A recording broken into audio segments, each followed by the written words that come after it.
The use of force model. The use of force model is designed to assist in the overall knowledge, understanding, and application of force.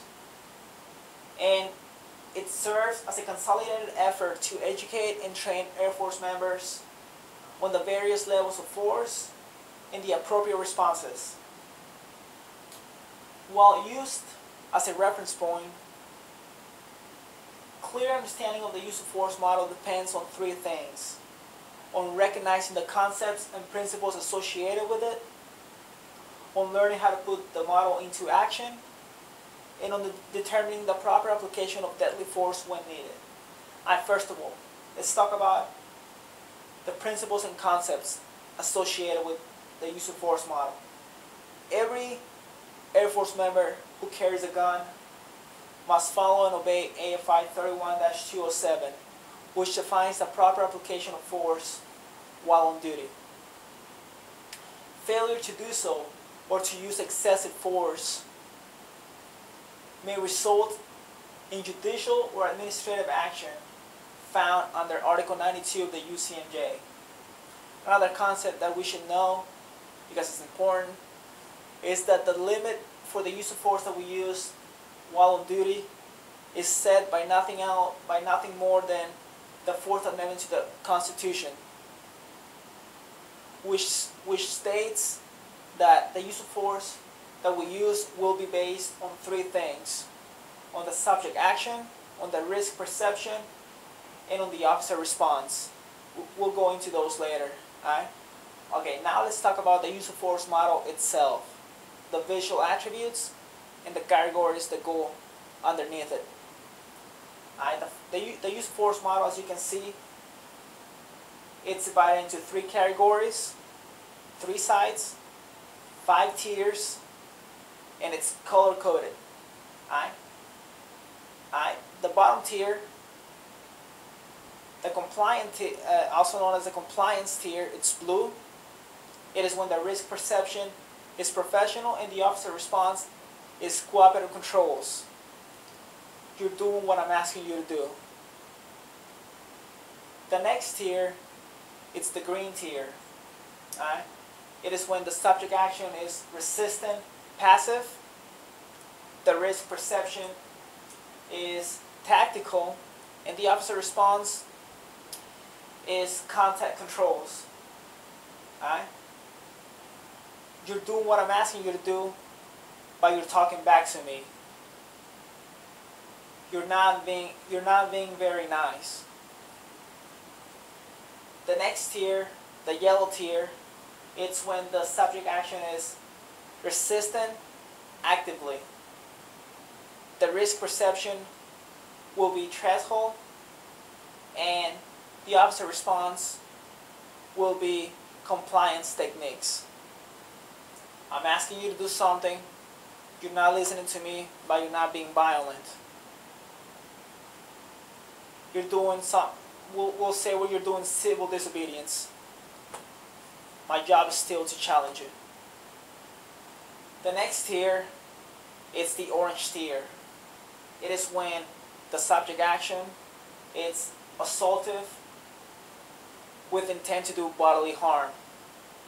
The risk perception will be harmful, and the officer response will be defensive tactics.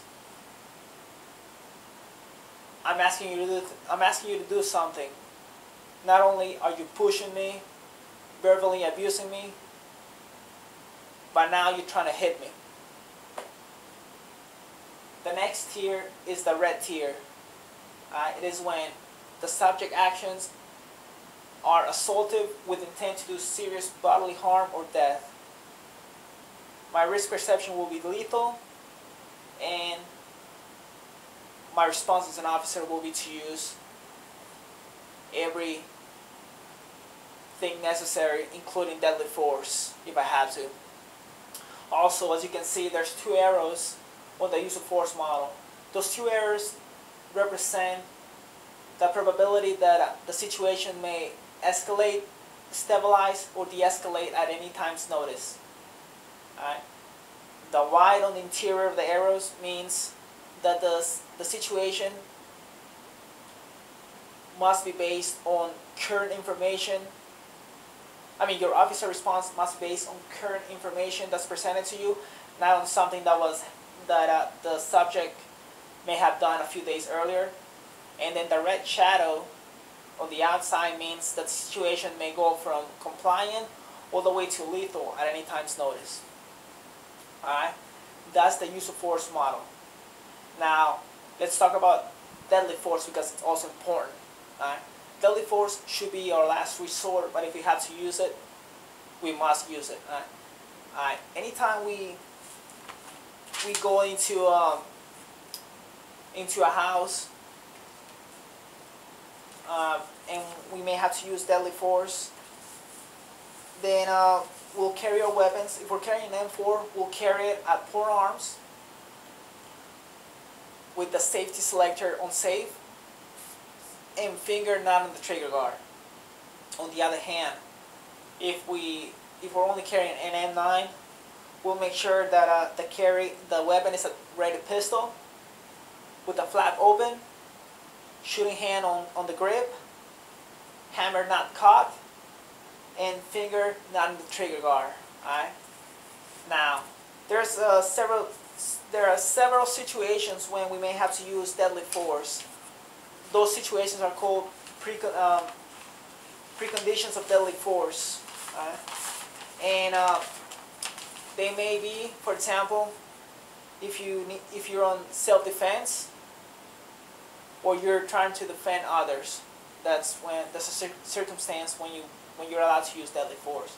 Another one will be when you're trying to protect property involving national security. Alright? The next one, when protecting property inherently dangerous to others, you have to use deadly force. Also, if there was a serious offense committed against somebody, then you're allowed to use deadly force. Alright? Or when apprehending and dealing with escapees, you may use deadly force as well. Alright? There's a few special considerations when you may not use deadly force, or you may have to watch yourself. Alright? For example, always fire with due regard for the safety of innocent bystanders. Alright? Do not fire if you're likely to hit an innocent bystander unless you're protecting national security matters, like chemicals, something that may be inherently dangerous to others, like way more people than what you may potentially kill. And when you fire only with the intent to render the subject incapable of continuing the action which led you to fire. Alright? At last, critical to mission effectiveness, the use of force model not only trains all security forces personnel about the various levels of force and the appropriate actions and the appropriate responses, but also how to regulate the actions of police and guards to balance security needs with ethical concerns for the rights and well-beings of intruders and suspects. Should we purposely choose to ignore these rules and regulations, not only will we be committing a crime against the law, but would also be breaking the very foundation we sought to protect the day we became cops.